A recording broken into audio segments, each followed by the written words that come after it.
The term synthetic drug refers to a new type of drug on the market that has been created to skirt existing laws on illicit drugs. Thousands of psychoactive compounds are regulated by the law of the Federal Controlled Substance Act. However, in creating synthetic drugs, manufacturers alter the chemical structure of an illegal drug, modifying it to create an analog or derivative of that drug, to essentially make it quote-unquote legal. Synthetic drug manufacturers are devious in marketing their goods. This is known. Furthermore, it's also known that synthetic drugs induce a variety of side effects which can vary from person to person, often lack of pain response, hallucinations, and severely hindered judgment. I don't know how much of those facts and statistics are relevant to me and what happened to me, but I need answers. Answers to dangerous questions. Questions I shouldn't be asking. I work nights. I've only ever worked nights at Sunshine America, a dingy 24/7 gas station situated in the slums of downtown, and I don't work there anymore.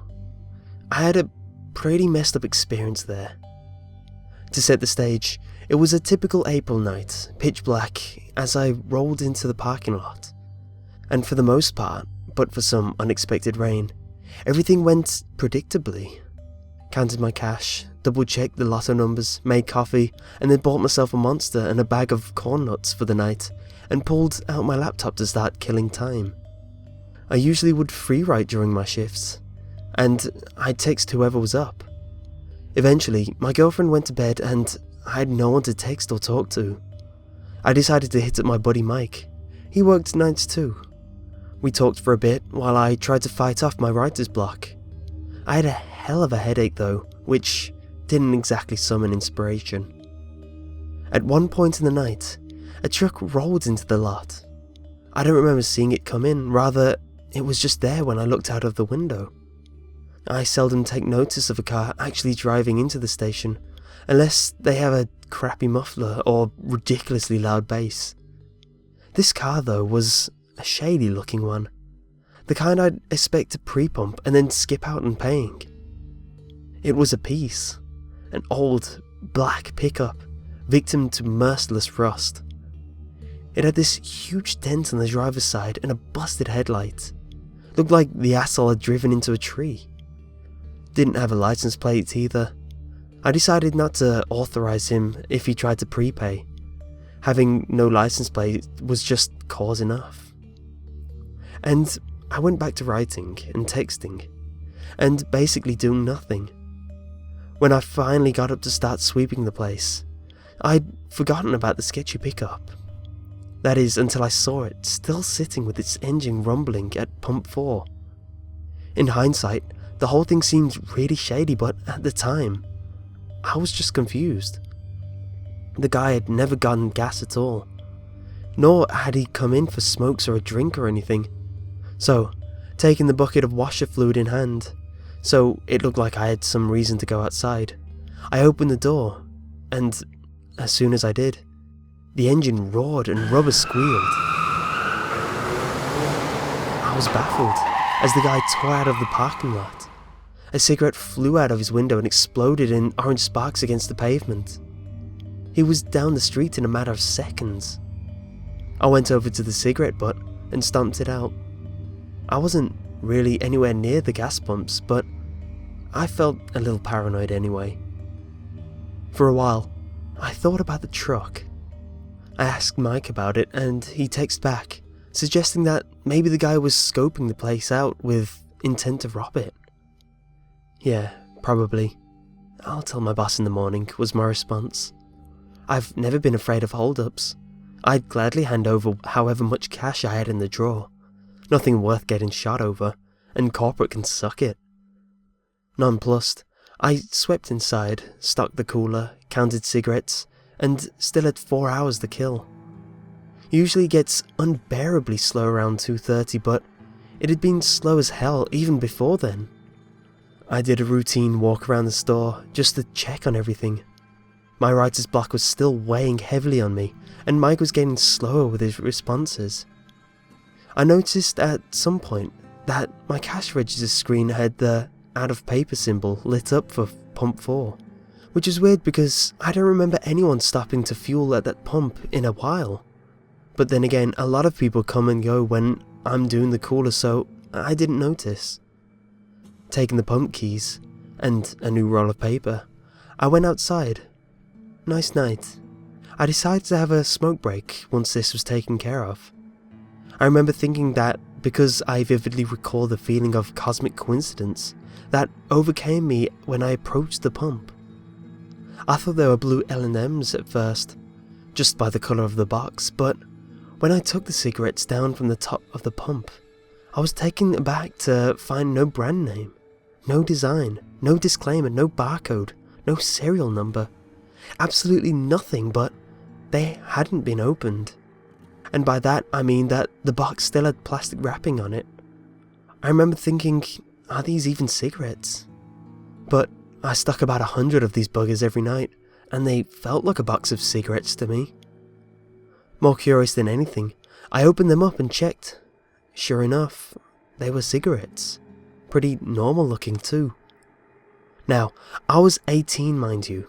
Free smokes were a thing of celebration, a lucky find, not something considered sketchy or even that unusual. Someone left them here, I reasoned, and they're probably some foreign brand, or it was a printing screw-up. Either way, the seal hadn't been broken, so I figured they couldn't be tampered with. Same rule as beer, right? And for that matter, having any kind of plastic wrapping at all made them authentic with my logic. I'm sure by now you've deluded that there was something messed up about these smokes. Why else would I be making a case for my decision to smoke one? You'd be right. So I smoked one, half of one. It tasted kind of metallic, so I didn't finish it. I ashed the thing and stood outside for a long time. My headache was totally gone.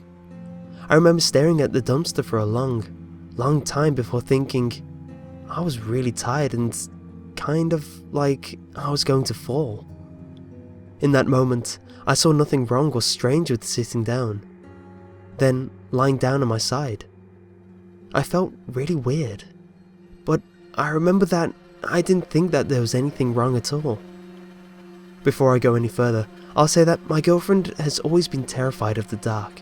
She says that she sees stuff in the dark, and her mind makes it into all sorts of scary faces and figures and what have you. In contrast, I've always been the opposite, especially since she confided this with me. If I see something I can't identify, I check it out, I get closer. I don't do that as much anymore. I remember lying there just thinking about stuff. Weird stuff like Wilt from Foster's Home for Imaginary Friends drinking a purple Slurpee. And of course, in the moment, that was totally normal. Eventually, I saw something by the dumpster. And looking back, details are very blurred, like when you try and visualize what you saw during a dream. But whatever I saw, I remember thinking that it shouldn't be over there. I don't know why that was the thought, but it was. I kept looking at it, thinking about what it could be. From my position, it looked a lot like a wilting fern. I finally got up, my head spun, and I started to take in how messed up I was. Damn, I'm at work, I realised. I didn't attribute the feeling to the cigarettes at the time. I just freaked out. I wanted to feel normal, and across the parking lot by the dumpster, I still saw that fern-looking thing. My whole perception of the thing changed in one single moment when it moved, and huge, shiny black eyes fell upon me. I remember thinking about my girlfriend. I remember thinking how illogical it would be to run inside, despite how utterly terrified I was in that moment. I should get closer. I should see what this thing is. That idea didn't last long. The thing, whatever it was, I still don't know, put its hands over its big black eyes. I remember being partially shocked by its fingernails, long, yellow and twisted. When I still held my ground, that's when it screamed. It opened its big, toothless mouth far wider than I've ever seen a mouth open, and it made this pathetic wailing noise. It sounded like it was being tortured. Now, I was scared.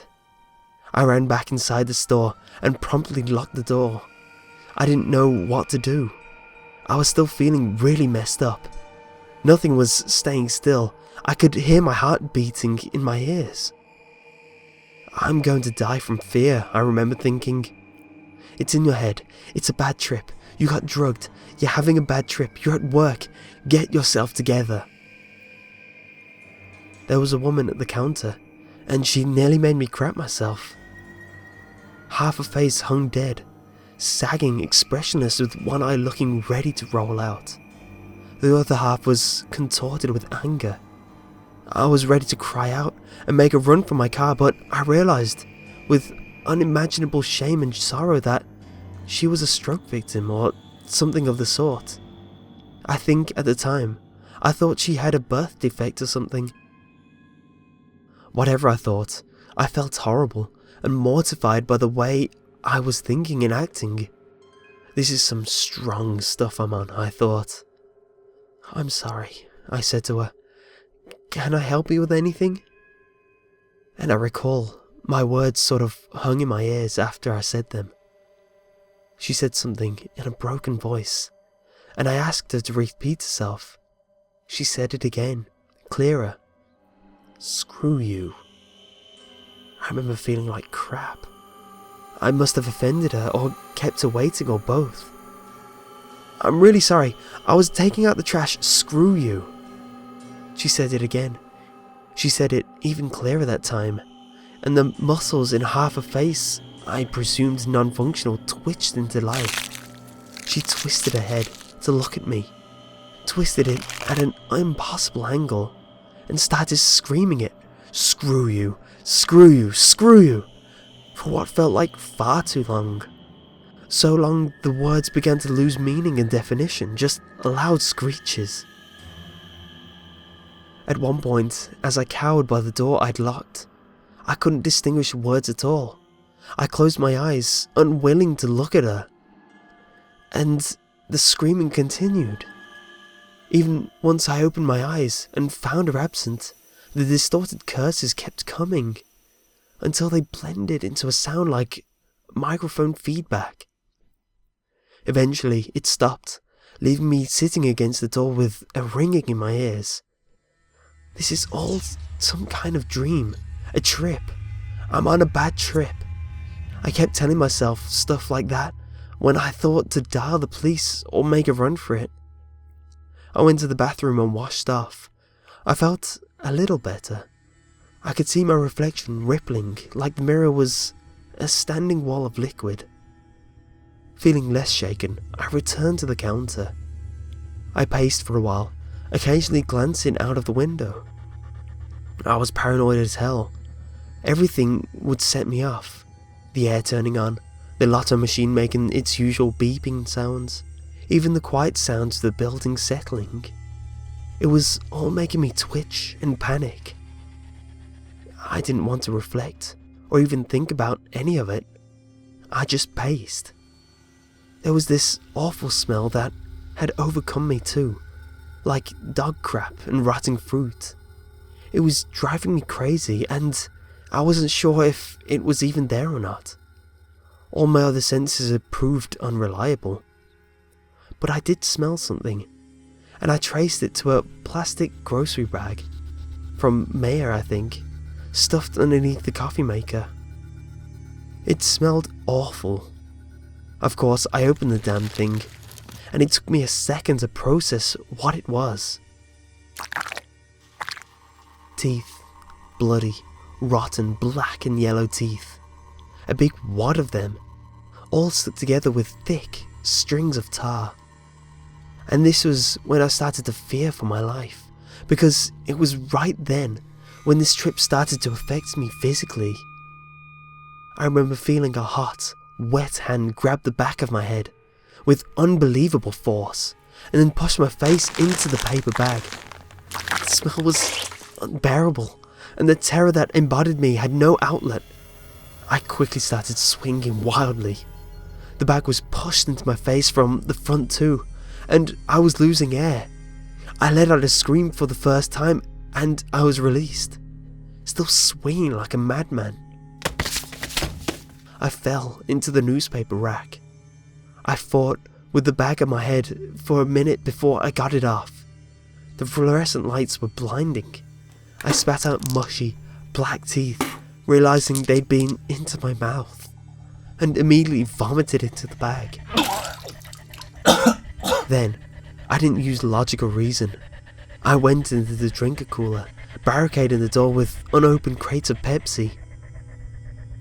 I grabbed a Monster and drank about half of it to get that god-awful taste out of my mouth. Then, I sit with my back to the wall, staring at the door, refusing to take my eyes off it, refusing to blink. The voices started somewhere in there. I could hear them, but not with my ears. Like they were in my head, but I could still hear them. I could never explain this part well when I tell people this story. They weren't saying anything. They were mostly whispers. The visual that came to mind when I heard them was a room of murmuring heroin addicts with bone-tight skin and yellow eyes like lemurs. It was a powerful image too. I tried to shake this picture as soon as it formed. I drank more Monster. I sat there for what felt like an hour.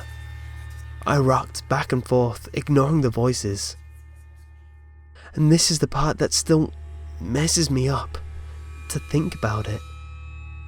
When I was sobbing in there, I took a moment to close my eyes. When I opened them, I saw myself, sitting against the door to the cooler across from me. The thing looked just like me, but was barefoot, and it wore a wide smile. It had no eyes or nose. It got on all fours and ran at me. I tried to shield myself, but the next thing I knew, I was on the floor and felt more pressure on my head than actual pain. I vomited again, this time blood and bile mostly. I was alone in the cooler now. I lay there for a while before I managed to get up and take in the silence, the normality. Was it over? I felt more sober. I went to the bathroom again and checked my reflection. I looked like crap. Puke stained my collared shirt and blood was smeared on my face. My eyes were pink and watery, sitting in purple cradles. I washed off again and again, felt better. I returned to the store and took in the newspaper-strewn floor. I didn't see the bag of teeth though, looking back. I didn't think to look for it at the time. I never found it either. It was only later when I remembered it. I checked my phone. No new messages. That's kind of weird. I expected a few from Mike, wondering what I was doing.